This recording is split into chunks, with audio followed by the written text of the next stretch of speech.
최혜병 특검이 부결되고 난 후에 대한민국이 뒤집어질 엄청난 사건이 28일 터졌습니다. 얼마 전 VIP 경로설에 대한 김계연 녹음 파일을 공수처가 포렌식을 하면서 확보했었는데요. 이 와중에 윤석열과 이종섭 간의 세 차례 통화를 호떡집에 불이 난 것처럼 했었다는 사실이 새롭게 드러났습니다. 2023년 8월 2일 12시에서 1시 사이에 윤석열이 개인 휴대폰으로 한남동 관저에서 이종섭에게 걸었다는 것이 통신 기록으로 확인이 되었던 것입니다. 세 차례 통화 과정에서 결과적으로 보면 박정훈 수사단장은 보직 해임이 됐으며 그 후에는 항명수괴죄로 기소가 됩니다. 윤석열은 또 확인을 하려고 했는지 8월 8일 아침 7시 55분에 이종섭에게 전화를 걸어 33초가량 통화를 했다는 것도 확인이 되었습니다. 당시 두 사람은 8월 2일에서 8일 사이에 총 4차례 통화를 했습니다. 한겨레 기사를 보면 윤석열 대통령이 최상병 순직 사건에 대해 당시 고비마다 이종섭 국방부 장관에게 총 4차례 직접 전화를 걸어 수사 외압을 시도한 사실이 드러나면서 대통령실 개입 의혹이 아닌 대통령 개입 의혹으로 국면이 전환될 것으로 보인다라는 기사를 썼습니다. 새로운 사실 하나가 또 드러났습니다. 2023년 8월 2일 윤석열이 이종섭과 직접 3차례나 전화통화를 한 후에 이종섭이 김용현 대통령 경호처장, 이상민 행정안전부 장관과도 여러 차례 통화한 것이 확인이 되었습니다.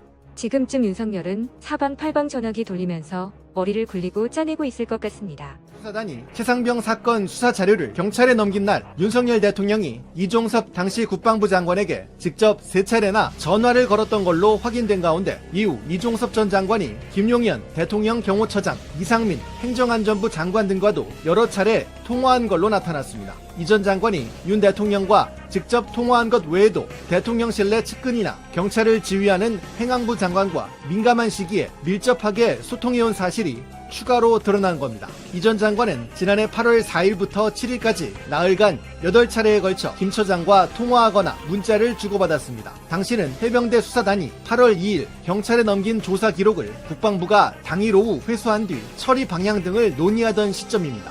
이처럼 민감한 시기에 국방부와 직접적인 업무 관련성이 없는 경호처장이 이 전 장관과 여러 차례 연락한 건 이례적이란 평가가 나옵니다. 김 처장은 육군사관학교 38기 출신으로 육사 40기인 이 전 장관보다 2기수 선배고 윤 대통령의 충암고 1년 선배이기도 합니다. 이 전 장관은 이상민 행안부 장관과도 8월 4일부터 7일까지 전화와 문자를 주고받았습니다. 이 장관은 경찰을 지휘하는 행안부 수장이자 윤 대통령의 최측근 중 한 사람으로 꼽힙니다. 윤 대통령의 충암고 서울대 법대 후배입니다. 최상병 순직 사건 수사 외압 의혹과 관련해 이들이 연락을 주고받은 배경과 그 내용을 규명해야 한다는 요구가 커질 걸로 보입니다. 점점 실체가 드러나고 있는데요. 윤석열 참 대단한 인간입니다. 많은 언론들이 이 사건에 매달려 기사를 쓰고 보도를 하고 있는데요. 계속해서 엄청난 사실들이 나올 것 같습니다. 민주당은 곧바로 용산으로 달려갈 윤석열을 압박했습니다. 특검을 거부한 자가 범인이라는 말이 맞았습니다. 해병대원 사망사건, 축소, 은폐, 수사 외압의 몸통이 윤석열 대통령이라는 의혹을 뒷받침하는 물증들이 나오고 있습니다. 윤석열 대통령이 작년 8월 해병대 수사단이 경찰의 사건 자료를 이첩한 직후 이종섭 당시 국방부 장관에게 직접 전화를 수차례 건 사실이 드러났습니다. 특히 사건 자료 회수 당일에 윤석열 대통령이 직접 이종섭 전 장관에게 전화했다는 것은 대통령이 직접 개입했다는 증거라고 할 수 있습니다.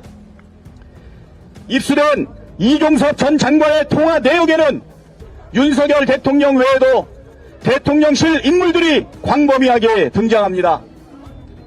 이종섭 전 장관이 자체 판단으로 이첩 보류 지시를 결정했다는 주장은 새빨간 거짓말이었습니다. 상황이 이러니 진실이 들통날까봐 국방부 장관을 호주 대사로 임명해서 해외로 도주시켰던 것 아닙니까? 결과적으로 윤석열 대통령의 10번째 거부권 행사는 이러한 사실이 탄로날까 두려워 사사로이 거부권을 남용한 것입니다. 누가 봐도 자신의 범죄 의혹을 감추기 위해 해병대원 특검법을 거부하면서 수사를 방해한 것 아닙니까? 명백한 직권남용이자 수사를 축소 은폐한 중대 범죄입니다. 특검법에 반대 표결한 국민의힘도 공범입니다. 민주당은 제21회 국회에서 해병대원 특검법을 빠르게 재추진하겠습니다. 한 말씀 더 드리겠습니다. 윤석열 대통령이 어제 국회를 통과한 민주유공자법과 전세사기 특별법 등에 대해서도 거부권을 행사할 예정이라고 합니다. 오늘 3시 지금 이 시간 국무회의를 열어 제2요구를 건의한다고 합니다. 10번의 거부권도 모자라 또 거부권을 행사하겠다는 대통령, 이게 정상입니까? 묵과할 수도 없고 묵과해서도 안 됩니다. 국회 입법권을 심각하게 침해하고 삼권 분립 정신을 뒤흔드는 반민주적 국고를 강력하게 규탄합니다. 도움할 수 있는 모든 방안을 다 강구해 대응하겠습니다. 국민 여러분, 함께 해주십시오. 우리 민주당은 적당히 하지 않고 끝까지 해내겠습니다.